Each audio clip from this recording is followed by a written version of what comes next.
waaw asalaamaaleykum. waa ziar naa la. commande commando maa ngi lay ziar lu bari di ziar mboolem ñi ci kappaango gi ci naka koor gi baal nañu àq waay. baal nañ lay àq commando di ñaan baal nañ leen ngeen baal ñu àq. soirée ci ñaan noonu yaa ngi ci jàpp. Kifa ça va na nga def. di ça va ñaan saa borom def alhamdulilah. def ay ataat rek te saa su dikkee rek gën a xéewale. waaw amiin. soirée yow yaa njëkk a wax gars yi tëj leen si micro soirée naka waa Touba. waa Tuubaa ñu ngi sant bu baax macha allah ñu ngi fi di waajal koor gi di ñaan saa borom weer def ci weer barke. weer feeñ na foofu Touba weer feeñ na Touba. waaw weer moom feeñ na ndax man gis naa ko. ah mais ma dégg gars yi ne ndigal la ñuy xaar. déet sëriñ bi weer joxe na man ndigal. man de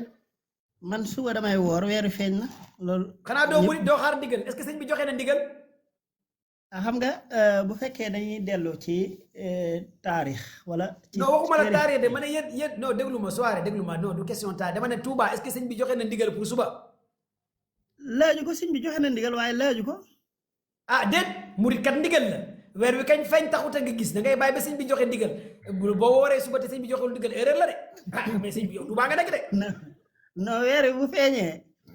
aajo woo sëñ Muntaxa di joxe ndigal waaye paren saa weer wi dina tënkoon noo xam si nii est-ce que day waa laaj xam Touba yëpp aussi gis nañ ko est-ce que waa Touba yëpp gis nañ ko waa Médiana waa Mbusebe gis waa Okas gis waa nañ ko Paale waa Sumpuga waa Xayra 1 Xayra 2 nga jékki-jékki rek nga ne gis nga weer bi nga ne da ngay woo te ndigal amul. léegi léegi weer wi dañ ciy wax tuuti rek commando baay pour ñu jàll dañ ciy wax tuuti rek leeral maanaam damay weer laaj wi paren saa yi waaw day demee noo xam si nii pour ñun nit waa ki Kaolack am de ko ndigal la ñuy xaar ñun waa Kaolack ak waa Dakar ñu ngi xaar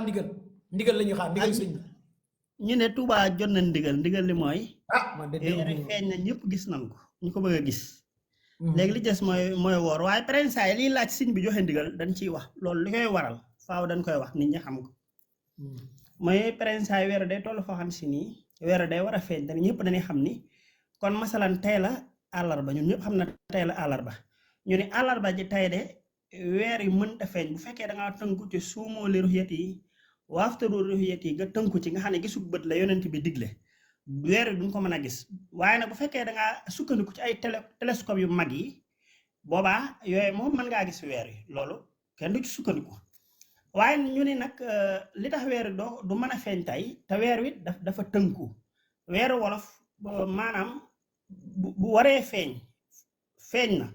waaye yow boolewoo ko ci lim bi at mi day ëpp te at mi mënta ëpp léegi nag su ko defee maanaam weer wi day taxawee foo xam si nii maanaam mook jant bi dañuy duggandoo jant bi fenn mu ngi nekk ci kaw asamaan si weer wi du mën a génn jant bi mën naa weer wi mën naa dugg lu tollook ay koto 9 minutes jant bi dugg nga xam ne daanaka ñooy duggandoo loolu bët mënu koo gis lu demee noonu nag bu amee dañuy xam ne weeru feeñut waaye wala ñu dem ba ci jëmmi jamono mu niir yu bari wala ñu dem ci jamono joxan si nii asamaan si day soppiku day bari poussière nga xam ni loolu même waxtu woowu bu fekkee weer waa ngi fay bët du ko mën a gis loolu bu ñu sukkandikoo ci xam-xam siñ bi day joxe ndigal nag ndax ñëpp amul xam-xam ba mën a xam ne weeru feeñ na boobaa nag xam-xam waa léegi dama la doon tooñ rek dama la doon tooñ xam nga pour tooñ la nii rek gars yi xam nga mais xam naa moom Touba weer wi feeñ na fépp quoi mais am na ñoo xamante ne moom nuñ koy waxee ñoom xam nga rek comme sama gars yi mel ni man bugguñu woo woor des fois koor gi day métti ci ñoom ndigal la ñuy xaar parce que man yor naa ay copains yoo xamante ne woo naa leen téléphone mais ñoom nee nañ ma ndigal la ñuy xaar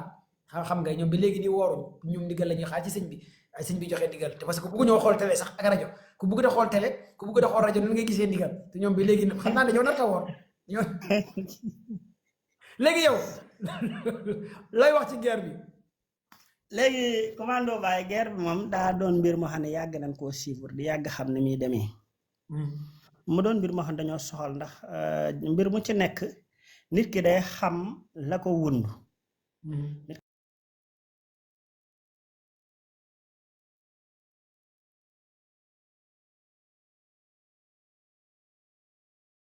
ndax Amérique jékki-jékku rek dal ci Iran ci neen nii ndax ku ne xam na ne bu fekkee bombe nucléaire lay bañ Iran am ko Chine Corée du Nord am na ko te ñu nga ca di def lu leen neex Chine naka noonu mu nga ca di def lu ko neex ñooñu laalu leen ñu mën a dem ci ay réew yu yeneen yu mag Pologne jëngeen génn na nee na day am bombe nucléaire ngeen mën a défendre ngir Russie te te ba tey Pologne kenn déggul kenn jug wax ak moom ak yeneen réew ak yeneen réew waaye nag bu fekkee dañoo gis réew mu mel ni Iran ñu jekk-jekk Amérique sëpp ko ni ko doo boobu am bombe nucléaire loolu nag nit ñi dafa am lu ñu ci war a déggee leen rek lañ ci war a déggee mooy Amérique ñoom dañoo am pas-pas yu bari yoo xam ne dafa daje te leer mooy ñoom dañoo gis ni Khamenei bi muy Imam Khomeini bi muy ñëw ba taxaw révolution ba taxawal état islamique nga xam ne lu dul diine l'islam amuñ ci defar amuñ ci yàq diine l'islam rek moo leen tax a jug te waaxidu lahum mastatatu min xuwa du xuwa ak imam xuwal arb la nga xam nit ki dafa war a am ay jumtukaay ngàndaay ñu dem ba xam loola xam ne alxuraan nit loolu la ci jublu nit ki dafa war a am ngàndaay yu mat sëkk aaru doo ko mën a moom boppam ñu wut ay ngàndaay ca waxtu woon ko ruutee taxawal seen état islamique waaye bi ñu taxawalee état islamique maanaam lu mel ni Amérique dafa def benn harakatu siyaasiya boo xam si ni dafa taxawal benn bureau politique def ko Israël mooy bureau politique la taxawal indi ko Israël def ko muy bureau politique boo xam si ni maanaam moom lépp yi nga xam ne bëgg na ko ci Moyen-Orient bi moom moo koy doxal muy Israël. gars yi partagé leen waa li muy wax xam na ko maîtriser na ko boroom xam-xam la bu baax te xam na lu bëri lu muy wax pour ngeen mën a jëriñu partagé leen ko c'est pas hasard ma jël ko maîtriser na bëri jàng na arab nag voyage xam lu bëri ci li muy wax quoi sëñ Souare Touba la dëkk dafa maîtriser carrément la géopolitique géostratégie ngeen bàyyi ko xel ngeen déglu surtout ñi jàng arab parce que baat yu bëri ci arab la koy wax te comprendre na ko bu baax a baax toujours day yëg sama live mais da ko maîtriser comme c'est pas possible Souare vas-y waaw. léegi nag bi nga xam ne yàlla def na noonu ñu taxawal Israël ci Moyen-Orient bi ci biir pays golfe yi. def ko bureau politique bi nga xam si ni moom moo leen ordonnel mbooleem li nga xam ne soxla nañ ko foofu ndax gis nañ ni Moyen-Orient bu fekkee taxaw nan mu doon ñu bàyyi noonu seetaan li nga xam ne moom la adduna war a doxee nga xam ne ku ci nekk ñu jox la sa démocratie bu ma sëkk maanaam kon dañuy gëm njort ni am Iran dina fa taxawal loo xam si nii maanaam mbooleem Moyen-Orient bi l'islam dafa am doole ndax lépp loo gis ci adduna rek politique la dëgg la waaw dangay xool lu mel ni Liban rek nga mën a gis ci àdduna naar boo xam ne day dégg arab ba pare du musulman Liban nga koy lan moo ko waral politique la woon dëgg la politique kon àdduna lépp politique la léegi nag ñoom bi ñu gisee loolu nag lan xam ne nag Amérique lii muy def nag buñ ko ci bàyyee day mbir mi day ëppi loxo ñoom it ñu seeni banqaas Hezbollah ñu créé ko Liban maanaam dem taxawal maanaam siyan yi am nañ Irak am nañ Iran daanaka boo demee Irak genn wàll gi léegi ay siyan la waaw outillé ci Yemen naka noonu taxaw dëgër Arabie Saoudite moom dafa taxawoon taxawaayu seetaan ndax booba Amérique jabolise na ko nax koo naxa nax gëmloo ko ni ko àdduna maa ko yor maa ko yilif maa yor doole ji te li ma bëgg mooy am te Iran taxaw na taxawaay boo xam ne mboolem yéen réew royaume yi dafa pare pour daaneel seen roi yi kon léegi leen rek moo leen mën a xeet li ngeen ñëw wéeru sama kaw loolu bokk na ci li waral mboolem Moyen-Orient pays de Golfe yi ñu jël ay base militaire jox Amérique ngir mu sàmm seen kaaraange seen diggante ak Iran loolu la leen naxe woon waaye loolu nag bu ñu doxee ba doxal ay ataat ndax loolu du tey yàgg na dem na ba Iran ak Amérique juwoon nañ fi Iran Arabie Saoudite juwoon na fi juwoo yu tar yoo xam ne bu doon Israël la heure bi waxatuñ ko waaye Iran man dama wóor naññ ni Arabie Saoudite Iran du ko mës a song loolu moom maa koy wax fii ndax lu tax Iran Arabie Saoudite am jafe-jafe yàgg naa am waaye Arabie Saoudite bi mu demee nag ba gindiku ba dem ba xam ni Amérique lii ñu leen di wax lu leen di lor la waaye gis na ni Iran gii nga xam ne ñoom lañ doon ginnaawel gis nañ ne am nañ doole kàttan gii di Amérique di wax nekk na ci Iran boobu la Arabie Saoudite jël rikil ñëw taxaw féete ci côté Iran ndax jabolisee bokkoon na ci Israël moom xëjut ci menum réew ndax dôme de fer bi dara mënu koo jàll am na maanaam stratégie guerre boo xam si ni lenn melul ni ñoom léegi nag bi yàlla defee nag guerre 12 jours yi am Arabie Saoudite di nit kon ni ñu doonee ay nit ci lañ xëppee seeni bët xam ne Iran gii nag ay jullit lañ ànd ak ñoom moo gën a rafet ñu ñëw ànd ak Iran loolu kon gis nañ ni Amérique gis na ne mu ngi perte ay points yoo xam ne si ni bëri na te ku ne xam na ne guerre 12 jours yi lu njëkk ñu cay dem Arabie Saoudite joxewoon na nangami milliards xawma 200 milliards su ma jumul Qatar moo ëppoon lu mu joxe woon ndax boobu Arabie Saoudite sax dem na ba changer avion présidentiel Amérique Dubaï joxe woon na booba kii bokk Émirats arabes yi joxe na Qatar boobu moo ci ëpp lu mu joxe ci milliards ñu préparé ci songu Iran loolu lépp fi lañu fekkoon waaye loola ak tey jii wuute na léegi nag man gis-gis bi ma ci am nag dama koy yàgg di am yàgg xam ni Amérique gii du moom mooy toroxal Iran ndax lu nu waaj la ma waxoon la ko ci sama yoon weesu man la Iran lépp lu muy liggéey ci maanaam uranium bi ci jamono ji ñu toll maanaam ay radar la. mais yow waxoon nga fi Amérique du mës a songu Iran mais instant yi nii dafa mel ni sëñ bi nga baal ma dafa mel ni sa wax jooju nga wax nii dafa mel ni américains yi faale wuñ ko de américains yi instant yi nii li gën a taxaw ak li gën a taxaw mooy américains yi pare nañ pour attaquer Iran te yow da nga fi waxoon ne que États-Unis day wax rek mais du mës a songu Iran te pour l'instant li commencé di dessiné wu man de personnellement sëñ bi waxuma nag li nga wax li du am mais li ma gis nii États-Unis ala kulli aali dina fëgg Iran fëgg bi moom dina am léegi nag. waaw xam nga li nga waxoon ni waaw mu ngi commencé changer parce que fu mu ne américains yi force yi ñu yóbbu mosu ko yóbbu li dul en 2003 bu muy attaqué Iran maanaam jamono ji li États-Unis déployé pour Iran ak li taxaw 99,99% wane na ne États-Unis dina fëgg Iran bu ñu génnul semaine bii wala ci semaine bii di ñëw parce que tout est calé est-ce que yow ba léegi yaa ngi ci li nga nekkoon sëñ bi ndax États-Unis dina fëgg wala du fëgg. waaw loola la ma la ca waxoon du ma ci jug tey la ma la leeraloon lu bëri dama ciy dellusiwaat. waaw mooy nee naa la woon réunion bi duñ ko defee Turquie. waaw. xam nga nee naa woon réunion bi Iran du dem Turquie. loolu waxoon nga ko waaw. loolu moom wóoroon na ma ne Iran moom donte nee nañ ginnaaw suba la waaye Iran du dem Turquie loolu wóoroon na ma.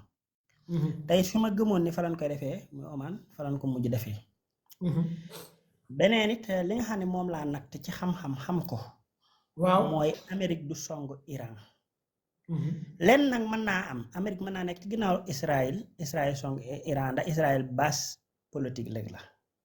waaye Iran dafa toll foo xam si nii lii ni ñu naan bombe nucléaire Iran da cee am lu baree bari. kon yow da ngaa jàpp ne Amérique du songu Iran mais Amérique day délégué Israël quoi Israël songu. comme loolu rek moo mën a am indirectement Amérique song Iran loolu mooy économie Amérique lu ci bari day daanu. te mën na noo bañ a génn ci weeru ñu dem Sénat ñu wàcce Trump loolu mën naa am. waaw mooy mi-mandat bi quoi mooy élection mi-mandat bi war a ñëw États-Unis quoi. waaw loolu mën naa am te loolu lépp ay risque la loolu Trump du ko def benn dana war a xam ñun commando baay américain du nitu guerre loolu nit ñi dañ ko war a xam ba pare te guerre moom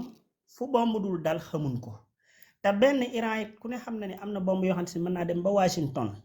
ku ne xam na ni saa su guerre bi ubbee mboolem base politique yi base militaire yi nga xam ne Amérique am na ko ci Moyen-Orient bi Iran dina ko sakaase dina ko yàq te amul benn antimissile bu mën a téye arme iranien lenn kay nga man Iran danoo am stratégie guerre. stratégie guerre bi ñu am mooy maanaam bu ñu yónnee ay sawaare ñuy dem ci distance bi dañ ciy rax ay bomb yu ndaw ndawaan yoo xam si ni ay drone kenekaas yu ndaw la rek yoo xam si ni maanaam pour maanaam yàq alalu américain yi wala yàq alalu Israël ngir boo ko anticiper boo ko wàccee bomb ba koy wàcce ay millions yuy dul jeex lay jar te ñoom lan sànni ay 40,000 30,000 lay jar loolu rek lan mën a téye waaye sawaar yi nga xam si ni Iran am na ko maanaam muy Fatah wala Hadir wala Hormuz wala inna minal mujrimina muntaqimoon wala Xaybar wala bu mu ci mën a doon ci sawaar yi nga xam ne moom la Iran am. di ko utiliser amul benn buñ ci mën a wàcce boo xam ne Iran américain yi dinañ ko wàcce lu néew lay doon ndax lu ci dem day daal fa mu jëm tey danoo war a xam ñun commando baay ni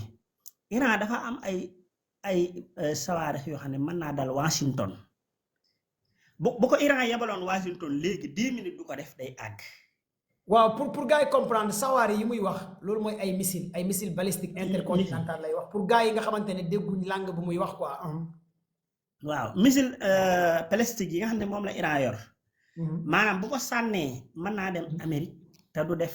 gën koo bëri 10 minutes lay def ci yoon. tey am na ci Iran am yoo xam si nii maanaam 25 têtes lay def kon lu mel ni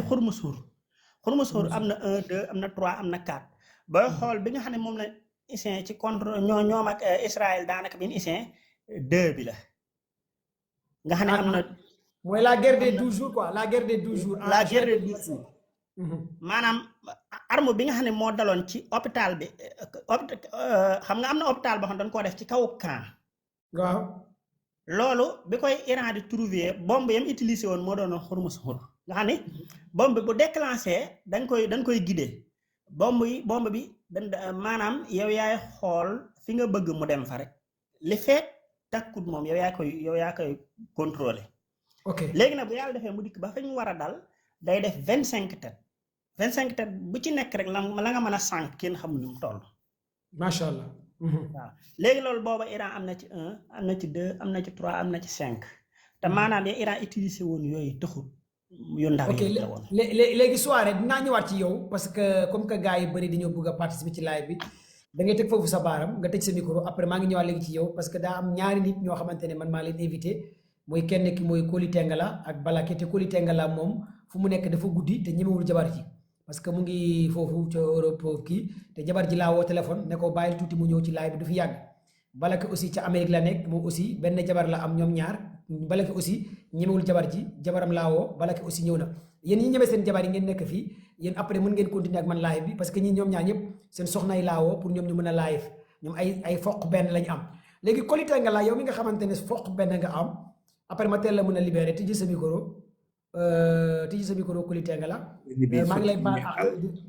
di la baalu àq ci weeru koor bi di jégalu je pense que loolu du bàkkaar le fait que ma confirmer que ci live bi foq benn nga am le fait que ma confirmer ci live bi ci weeru koor lañ nekk ñemewu sa jabar te yow aussi confirmer nag carrément dañ laa yeew ñemewu sa jabar je pense que aw ma ci benn bàkkaar te yàqul sama koor Koli maa ngi lay ziar di la baalu àq. maa ngi lay ziar commando ziar Balake ziar wàllaas bi yëpp ñi si kaw ñëpp di ziar kilifa yi ma fekk si kaw waa Touba di ziar su ma limee tur damay juum maa ngi balu ak ñëpp yéen balu ak di ñaan yàlla suñu borom nag mais foofu weer bi feeñ na fa je pense que gis ngeen weer bi wala waaw ñun moom xam nga ñun moom ay Baay Faal lañ waaw ñu def fi ndigal la ñuy xaar weer bi daal ko gisaguñ ko quoi ndigal la ñuy xaar non weer bi feeñ na feeñ na ok weer bi feeñ na waaw yow da ngay jaawale ragal sa jabar ak bëgg sa jabar da nga koy jaawale xam nga te di fonk sa jabar boo amee àjjana ci kaw suuf ñëpp àjjana la ñu wër boo ko amee soxla toole nañ xam nga te yonent bi sallallahu alayhi wasallam waxoon na boo amee jabar ju baax mu àjjana ci kaw suuf lu ñu soxla leneen boo amee lu baax parce que loo ci teg leneen da ngay yàq lu baax li nga amoon rek xam nga kii du takk ñaareel kii waxam ji kon yow gel bi nga doon wax naa la ko may Sénégal te mu nekk di invité TikTok da nga bàyyi gel man de su ma jigéen ne salut sax damay daw du ma sax taxaw foofu di ko toog naan ko salut kon ki ma la envoyé numéro bi jotoo ko wax xooluma message bi sax leen si jóg projet waaye tamit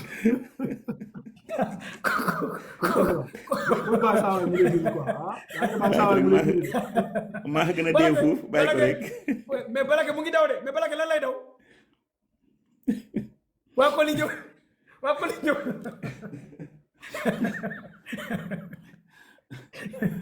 Koli vas-y Koli ñu ngi lay ziar maa ngi lay ziar bu baax Koli nag dama koy tooñ madame on excuse Koli dama koy tooñ de fin de la récréation jotuma ko envoyé dara balaa ñu koy yeew fii ci lal bi nan ko doon waaw Koli dañu koy tooñ damay kaf rek dama koy tooñ jaru sax ngay wax gis nga boo madame bu ñëwoon fekk jigéen si biir nekk ak man su ma laajee ma ni ko du jigéen loolu lay gëm dama ko jigéen loolu lay gëm waaw du sonn kii moom maa ngi moom ndox suukar la dara mënu ko jaxase waay non yow doo nit yow ayca ñëwal ci affaire yow doo gisee avancé bi États-Unis di avancé instant yi ñëpp nee nañ États-Unis dina attaqué parce que instant yi 3 porte-avions avec des destroyers avec des sous-marins ak ay sorties benn te yow 7 fois ci benn at dem na États-Unis di jaabante yow ban lecture ngay gis ci li commencé dessiné ak li commencé xew tey nga xëy ñu ne Iran tëj na 2/3 espace aérien ñu ne Iran tëj na encore 2/3 détroit d'Ormuz di contrôler ak yi commencé xew yow lan ngay xalaat est-ce que réellement attaque dina am venant des Américains wala du am ak yow lan ngay gis liy waaj a dessiné wu nii sa analyse. waaw li ñu naan le moment est grave moom fi mu doon le moment est grave te bu ñu ko natt si pourcentage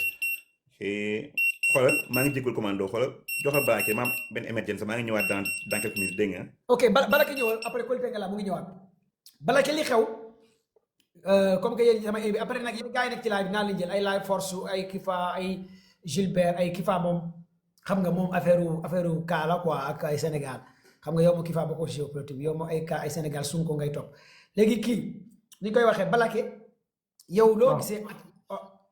Arsenal bi américain yóbbu foofu voilà d'abord bàyyi ma nuyu ñëpp voilà man dama doon nuyoo d'abord waaw di leen di souhaiter Ramadan Mubarak. waaw ñu ngi lay baalu ak baax di leen di Ramadan Mubarak di baalu ak di baalu ñëpp ak di ñaan yàlla nangul suñu weeru koor gi ni ñu ko commencé si bismillahi rahmaani rahim ñu eggali ko si alhamdulilah rabbil alamin amiin yàlla nangul ñu ñaan yëpp julli effort yëpp voilà donc di nuyu ñëpp ñu ma fekk si kaw laay bi ak ñu ma nekk si suuf yëpp voilà leen di jaajëfal di rafetlu chaque fois jotaay bi lii nekk jotaayu échange lu jëm si mbirum géopolitique.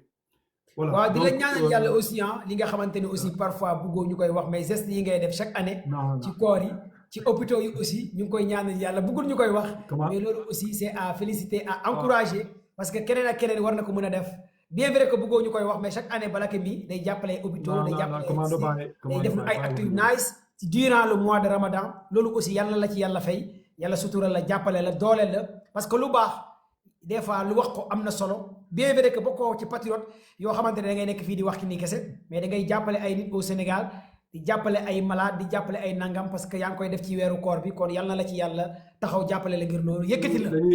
dañuy jéem rek commando baay dañoo bëgg suñu réew dañuy jéem rek voilà donc li ñuy kaasee chaque fois lépp lu ñuy kaas du dara du defar rek xam nga. parce que ñun xam nañ ni war nañ mën a yóbbu réew mi fu nga xam ne macha allah daal waaw parce que yàlla may nañu lépp baaxee nañu lépp chaque fois dama koy répété si live bi. voilà ñun suñu avancé la. social c'est très bon. voilà su ñun la quoi su ñun la. donc anyway bon pour revenir si affaire géopolitique bi. moment ñi nekk nii comme ni ko Kolite nga la waxee donc on est vraiment dans des moments nga xam ne je peux dire que c'est même historique voilà parce que ça fait 47 ans ñu ngi nii États-Unis ñu ngi jéemal di def pexe ay Iran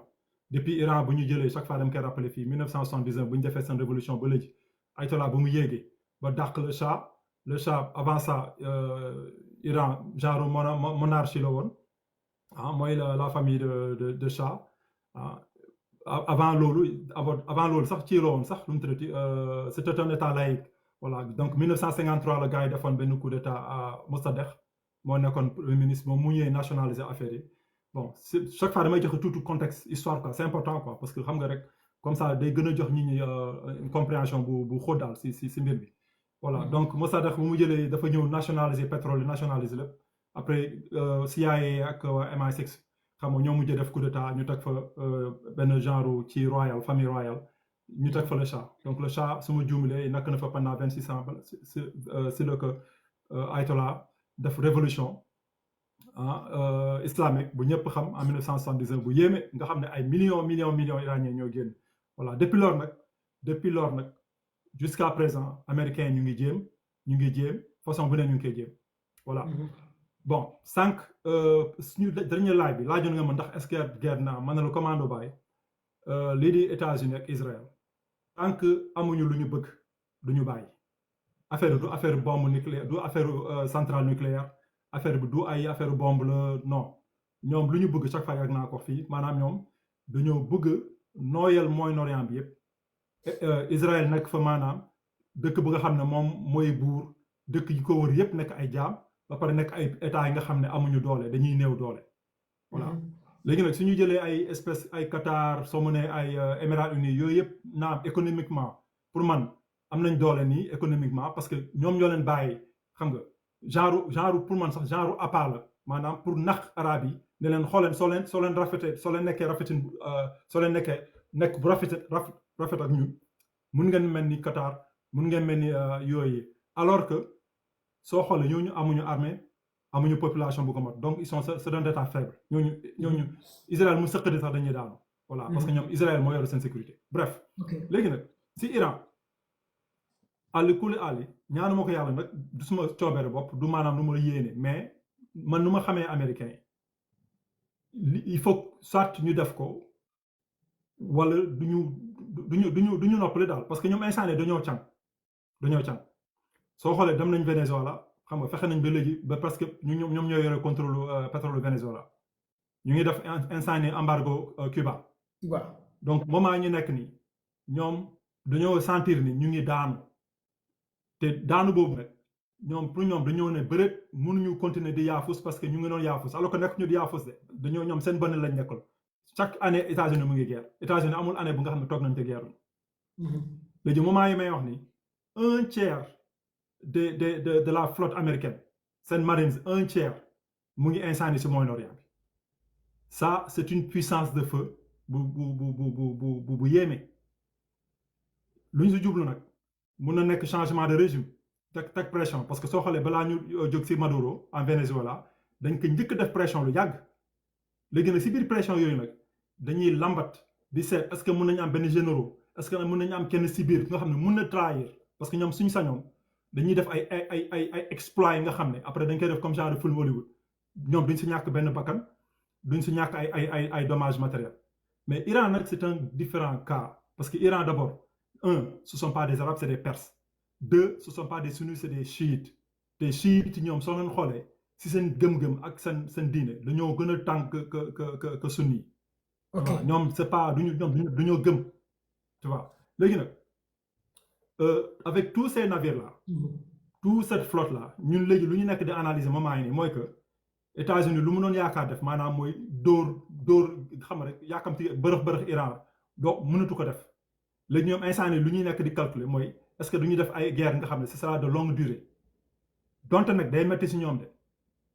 ma ñëw si Iran de waxuma nag ni Iran dafay tëdd nag nangu waaw mais négociation ñu nekk di def ni instant yi nii ak ministre Araghchi des affaires étrangères pour jéem a xool lu ñuy régler situation bi loolu yëpp ay naxee mbaay la ça les intéresse pas ñoom il faut que Iran mu tëdd si suuf ñu jaar kawam ñu mën a récupérer pétrole bi ñu mën a récupérer gaz bi ñu mën a récupérer le détroit de Hormuz fu nga xam ne foofu la presque 20% à 30% du commerce mondial bi ak pétrole bi foofu lay jaar loolu yëpp c'est des assets nga xam ne américains yi peut-être pour ñoom bés bu ñu jëlee Iran ñu dominer ko ba ñu sectionné ko en petit morceaux après loolu mooy nekk maanaam ñu lu ñuy wax le spoil of war maanaam mooy les butins de guerre voilà donc ñoom ils ont tous les incentives pour attaquer l'Iran léegi nag si beneen côté bi nag mooy que Iran nelawul Iran dañoo yàgg gëm ni ñoom il faut que ñu mën a sësu ñoom si seen xam-xam ak seen technologie sànq dëgg naa saa waay ci nu mu tuddati njàppandaay xaw ma di lim seen missile yi le dernier mooy Khorramshahr 4 bi boobu missile bu yéeme donc lu yëpp am na mais aussi Iran aussi dafa am aussi ay yenn faiblesse nga xam ne économiquement tamit ça fait depuis 1979 ñu ngi leen di teg sanction loolu dafa metti si Iran te sanctions yi sax moo tax sax dëkk bi sax léeg-léeg di yëngu ndax ay gars yi di mer quoi léegi nag si loolu tu as la Russie instant ni mu ngi armé Iran si lu jëm si guerre électronique maanaam pour brouillage Chine tamit ñu ngi wàcce tamit chaque jour ay avion di wàcce ay lu mu tuddati défense aérien parce que moment yi ñu nekk nii dafa am benn genre défense aérien bu nga xam ne moom la gars yi installé ñun moom la ñu ne défense aérien layeeg maanaam c'est interconnecté quoi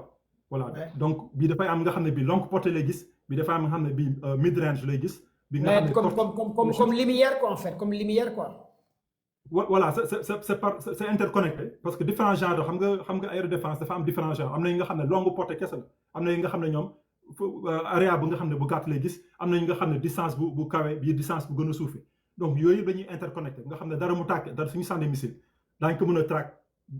à chaque étape daañu ko mën a xam missile fu mu toll pour ñu xool nañ ñu def ba intercepté ko donc instant ni Iran instant na loolu yëpp mais aussi américain aussi andi nañ ñoom si seen si jégalu dama amoon benn appel voilà andi nañ tamit ñoom si seen arsenal des appareils de brouillage électronique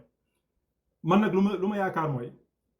lii dafay mujjee ñëw nekk maanaam genre guerre d'attrition maanaam ku la gën a mën a yàgg résister l'Iran va faire mal ça c'est sûr et certain te ñoom wax nañu Amérique mu ñu attaqué ñun Israël la ñuy dal te mën nañ aussi duñu sax bàyyi sax yeneen sax. kon yow da nga jàpp ne États-Unis force yu mu indi yëpp ci Moyen-Orient ak tey Iran tey 2/3 1/3 détroit d'Ormuz ñu bëri ñu ngi jàpp humiliation États-Unis la le fait que Iran tëj 2/3 de 3 d'Ormuz tëj 2/3 ci espace aérien bi ak li États-Unis indi ci Moyen-Orient yow da nga jàpp ne États-Unis du mettre pression juste côté diplomatie mais ils vont attaquer yow da nga jàpp ne les Américains ils vont attaquer wala ils vont déléguer Israël pour Israël attaquer mais est-ce que du pression diplomatie kese. waaw fii man lu may wax mooy fii la ñuy jaar ñu jóge si soit États-Unis maanaam mythe bu mu yor quoi bu muy jaay ni man maay super puissant xam nga militaire soit fii lay daanoo parce que mu attaqué la mu def lay dara même su ñu defee deal ñu attaqué ñu dal seen matériel du rafet si ñoom. seen image quoi seen image ak ses alliés seen image seen taxawaay parce que bëri na voilà parce que bëri na lu ñuy ragalee États-Unis lépp nekkul dara lu image muy muy wane. loolu moo tax ñoom lépp lu ñuy def soo xoolee dañ koy monter comme genre film Hollywood tu vois xoolal affaire Maduro dama lay jox un exemple rek du ma yàgg si Maduro mooy Venezuela ñoom nu ñu fa demee ak nu ñu wàccee ak nu ñu ko kidnappé ak nu ñu ko médiatiser xam nga ak maanaam nu ñu ko taalee quoi maanaam dans les médias si xelu nit ñi ni comme quoi que c'était vraiment une opération exceptionnelle mais. dans la réalité am nañu ne États-Unis aussi mën na ko def Iran def opération foofu kidnappé président bi yóbbu ko. wala def ko opération est-ce que États-Unis mën na def loolu Iran comme mu def Venezuela. enfin man je dirais que rien n'est impossible mais loolu mu amee dina ma jaaxal trop parce que d'abord Iran c'est pas un petit pays commando baay Iran su ma jumlee mot na Californie 7 fois tu vois Iran dafa mot na Irak su ma jumlee plus de 3 fois voilà Iran du c'est pas un petit pays deuxièmement l'Iran fait à peu près 90 millions de la population maanaam c'est pas un petit pays te Iran ay ingénieur kese la tu vois ba pare ñoom aussi benn ab biir dafa am Iran dafa yàgg préparer boppam pas contre Israël parce que moom xam na Israël yoo la si contre moom mais moom contre États-Unis la musa yàgg préparer boppam parce que xam na ni moom tôt ou tard États-Unis dina jëm kawam ça les Iraniens l'ont toujours compris léegi nag beneen maillon faible Iran mooy ñoom seen beneen pàcc bi mooy ñu nga xam ne mooy les libéraux si politique bi ñu woowee les réformistes ñooñu ñoo nekkoon chaque fois ñoom ñoo gëm ba léegi ñoom ñooy négocier ak américains yi tout ça là te loolu soo ko defee ak américain dañuy gis ne yow da nga faible moo tax ngay jéem a bëgg a négocier loolu moo tax ñoom chaque fois même yàggul noonu trop Trump dafa laaj mu ne dafa bëgg a daje ak ayatollah bi le leader suprême kooku ne leen man awma lu may togg ak yow parce que yow gëmoo dara yow doo nitu dara yow seetaane nga du man je vais même pas perdre mon temps de leen ne damay togg ak yow il a carrément refusé tu vois mais ñoom américain lu leen naqari mooy lu ñuy mën a fexe ba dugg ñoom seen biir comme ça ñu jaxase xel chaque fois ni ñu koy defee mooy. mais pourtant damaa déglu benn waa ji benn ancien colonel américain bu tudd Scott Ratter te kooku aussi dafa liggéey ci service de renseignement américain mu ne opération bi États-Unis bëgg a def envers Iran maanaam États-Unis dafa bëgg a dóor bu dóoree ba pare wàccee les forces commando biir Iran ñu kidnappé ay nit yóbbu mu ne maanaam ñoom dañoo bëgg a dóor rek wàcc dañoo bëgg a dóor ba pare wàcc te am nañ ay cible parce que jamono ji Mossad ñu ngi Iran. waa MI6 ñu ngi Iran waa CIA ñu ngi Iran bëri na ay éléments yu nekk biir Iran léegi ñoom dañoo bëgg ñoom bu ñu dóoree rek mën nañ dugg am ñu ñuy yóbbu commandant wala yóbbu président bi wala yóbbu guide suprême bi ayatollah Scott Ratter nee na loolu la États-Unis bëgg a def mais dafa ne est-ce que réellement opération boobu américain yi mën nañu ko réussir te Trump loolu la bëgg Trump dafa bëgg def enlèvement maanaam jël ay njiit yóbbu pour nga xamante ne guerre bi day gaaw a jeex maanaam loolu la gars yi opération boobu Trump soxla. waaw d'abord pour man. ñu def ko ñu réussir ko dama jaaxal trop wax naa ko xam nga man bon du ma je sais pas quelqu'un nga xam ne damay ne lii moom mënut a nekk xam nga du ma gisaane du ma seetkat man damay analyser. mais man nag balaa man gëm naa ne américain mën nañu ko def de man moom personnellement. non man américain man personnellement gëm naa ne américain mën nañu dugg Iran. ñu def ay enlèvement jël ay présidents yi. Venezuela parce que américains sont tellement puissants. waaw non déglu ma bul daanu si propagande boobu parce que gis nga ñoom bu ñu ko defee Venezuela en fait xam nga si laa doon wax ma ne joxe exemple mais parewuma ils ont acheté les gens dañoo jënd foofu ay nit Venezuela dañoo fay seen système anti défense aérien bi ba pare ñu taal fii ay pétard taal fii dóor fii xam nga ñenn ñoo résisté mooy les gardes corps rapprochés de Maduro et puis c'était des Cubains su mu juumalee ils étaient d'un nombre de 22 ñoom la américains yi rey te ñooñu on les a trahison si le Amérique noonu la def ba joppati Maduro trahison kese. mais léegi ku la wax gars yi du ñu trahir aussi est-ce que amul des éléments ci gouvernement ci Iran ñu mën a trahir aussi mafia bi est-ce que réellement Iran amul ñoo xamante ne instant mën nañ trahir wala yow jàppoon ne Iran trahison du fa am. non du fa am xamul tax gis nga la guerre des 12 jours là de un dañoo bett Iran parce que iraniens ils étaient naïfs dañoo yaakaar ne ñu ngi doon négocier dañoo xam nga Araqchi dafa naroon daje ak lu mu tuddati Steve Witkoff mu jumle Oman la woon le dimanche vendredi si guddi lañ leen attaqué bett leen ba pare fekk ñoom dañoo préparer des éléments de surprise interne bu waa Mossad ñëpp ñu ngi woon foofu xam nga ñu yàq ñu internement ils ont attaqué les systèmes d'antiradar yëpp tout élément yooyu nag moo tax cette fois-ci après la guerre des 12 jours l'Iran lu mu def mooy